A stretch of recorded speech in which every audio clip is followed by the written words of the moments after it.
नमस्कार दोस्तों। हैदराबाद में न्यूजीलैंड के खिलाफ पहला वनडे इंटरनेशनल भारत ने जीत लिया। शुभमन गिल ने डबल हंड्रेड बनाई, भारत को जीतना ही था। लेकिन अंत में ऐसा लग रहा था कि कहीं ऐसा ना हो कि भारत ये मैच हार जाए, क्योंकि ब्रेसवेल ने जिस तरीके से धुलाई शुरू कर दी थी भारतीय गेंदबाजों की, वो लग रहा था कि वो नहीं रुकेंगे। और अंत में उनको ही आउट करके शार्दुल ठाकुर ने भारत को मैच जिताया। और आउट का डिसीजन क्या था? एलबीडब्ल्यू का। अंपायर थे अनिल चौधरी, भारतीय अंपायर, बढ़िया अंपायर हैं, और उन्होंने सही डिसीजन दिया। रिव्यू में गया डिसीजन और डिसीजन सही ठहराया गया। तो ये मैच जो था बड़ा दिलचस्प मैच था दोस्तों। 350 के आसपास जब रन बनते हैं तो मैच दिलचस्प होना लाजमी है। जिस तरह से न्यूजीलैंड चेस कर रहा था, उन्होंने बहुत बढ़िया गेम भी दिखाया।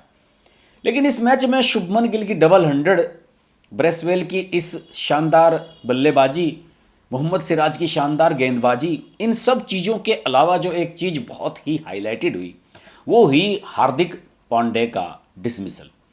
हार्दिक पांड्या को जिस तरह से स्टंप आउट करार दिया गया वो विवादों के घेरे में रहा। और जिन लोगों ने टीवी पर रिप्ले देखे, एक्शन रिप्ले में सब कुछ दिखाया गया, टीवी अंपायर ने भी अपना डिसीजन जाहिर तौर पर रिप्ले देखने के बाद ही दिया, क्योंकि इसमें रेफरल हुआ था। तो इस डिसीजन को बड़ा क्रिटिसाइज किया गया। और देखिए, जो तस्वीरें मैं आपको दिखा रहा हूं उनसे आपको आइडिया हो भी रहा होगा कि गेंद जब स्टंप्स को क्रॉस करके ग्लव्स में जा रही है, उसके बाद लाइट जल रही है, तो इसका मतलब उनका दस्ताना लगा है, जो लेथम उनके कप्तान भी हैं और विकेट कीपर भी हैं न्यूजीलैंड के। लेकिन इस डिसीजन में हार्दिक पांड्या को आउट डिक्लेयर कर दिया गया। मैं भी कमेंट्री देख रहा था, बहुत सारे कमेंटेटर्स, रवि शास्त्री ने इस पर नाराजगी जताई। हालांकि इरफान पठान ने कहा कि बॉल जब स्टंप्स को क्रॉस कर रही है उसी वक्त लाइट जल जा रही है बेल्स की, तो कुछ ना कुछ तो इसमें गड़बड़ हुआ है कहीं ना कहीं तो। लेकिन जब साइड से रिप्ले देख रहे हैं तो उसमें साफ तौर पर नजर आ रहा है कि स्टंप्स को क्रॉस करके बॉल जब ग्लव्स में जा चुकी है उसके बाद बेल्स में लाल लाइट जल रही है। ये एक बहुत ही कंट्रोवर्शियल डिसीजन था।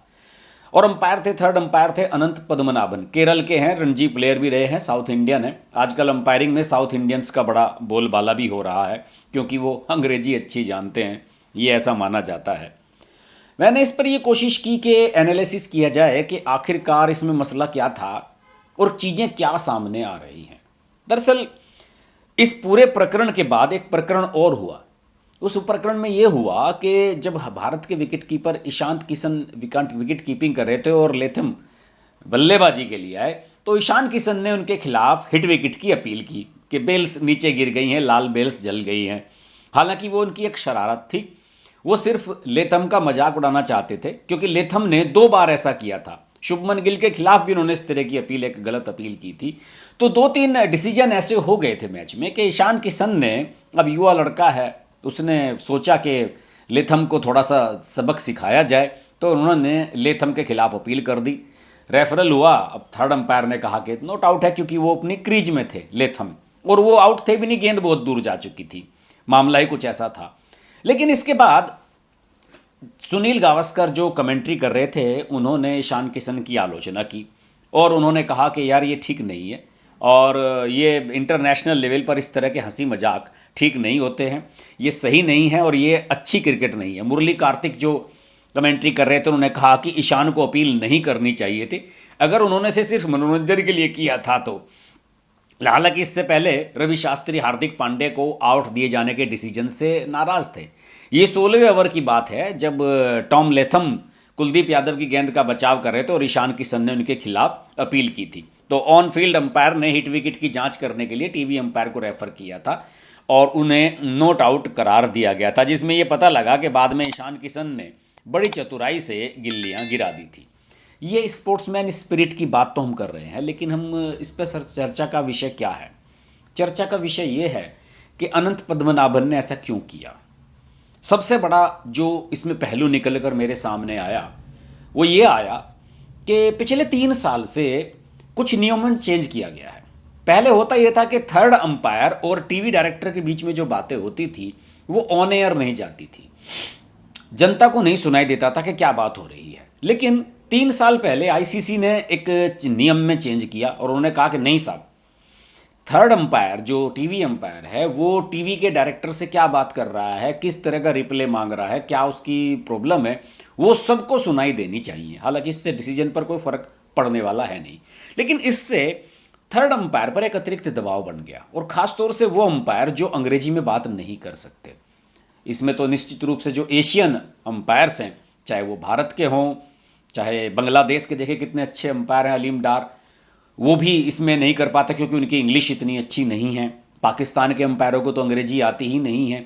तो यहाँ पर एक तरह का ये रेसिज्म कह सकते हैं, मैं इसे कह सकता हूँ कि जो अंग्रेजी अंपायर हैं, अंग्रेजी बोलने वाले अंपायर हैं, उन्हें इसका लाभ मिल जाता है। क्योंकि जो सपोज कीजिए अगर अलीम डार को टीवी अंपायर बना दिया जाए और वो डायरेक्टर से इंग्लिश में कुछ कहना चाह रहे हैं कि मुझे इस तरह का रिप्ले चाहिए, मुझे साइड ऑन दिखाइए, मुझे फ्रंट ऑन दिखाइए, तो वो क्या होता है कि वो उस इंग्लिश में मुझे कहना क्या है, क्योंकि उसकी आवाज़ सब जगह जा रही है, उसको इंग्लिश बनाने में ही वो उलझ जाते हैं और एक अतिरिक्त दबाव उन पर पड़ जाता है। वो फिर डिसीजन पर फोकस नहीं कर पाते। क्यों? सबकी नज़र रहती है, टीवी पर भी दिख रहा है और ग्राउंड के बीच में जो बड़ी स्क्रीन है उस पर भी सब कुछ नज़र आ रहा है। तो बहुत सारी चीज़ें ऐसी हो जाती हैं कि जो टीवी अंपायर है उस पर अतिरिक्त दबाव हो जाता है।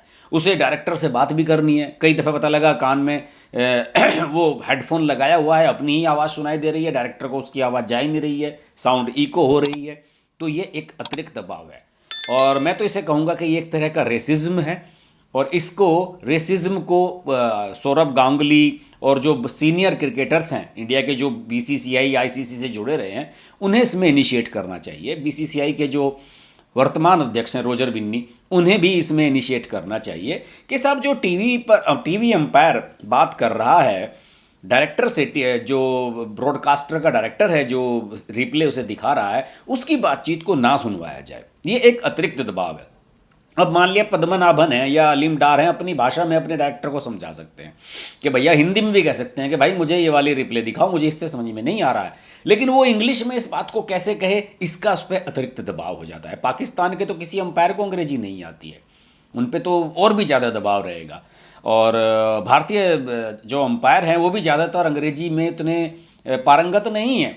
हालांकि लोग पद्मनाभन, जो हालांकि इतने अच्छे अंपायर भी नहीं हैं, जिन पर सवाल उठाए जा रहे हैं, और मुझे तो ऐसा लगता है कि सिफारिश से आगे सिर्फ इसलिए कि साउथ इंडियन है, केरल के हैं और इंग्लिश अच्छी बोलते हैं, इसलिए उन्हें सेलेक्ट कर लिया गया। लेकिन इस मुद्दे पर बीसीसीआई को इनिशिएट करना चाहिए, और बीसीसीआई आईसीसी का एक बहुत बड़ा पार्ट है। बीसीसीआई के बिना आईसीसी में कुछ भी नहीं होता।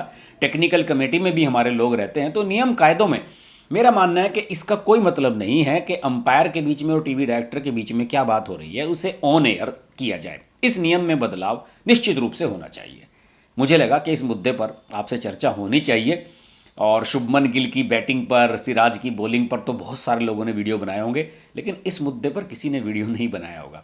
अगर आपको ये वीडियो अच्छा लगे तो इसका लाइक कीजिएगा, शेयर कीजिएगा, चैनल को सब्सक्राइब कीजिएगा और उन लोगों तक इसे पहुंचाने की कोशिश कीजिएगा जो इस मामले में सही मायने में डिसीजन ले सकते हैं। अगले वीडियो में आपसे फिर मुलाकात होगी। नमस्कार। Hi, this is Pooja Bedi, and I'd like to say that I'm deeply grateful to Harsh for his wonderful, wonderful and courageous reporting, and the fact that he always stands up for what he thinks is right. Thank you, Harsh, for all the support and all the love, and rock on. Everyone who's watching this, don't hesitate to press the like, share, subscribe button on his channel.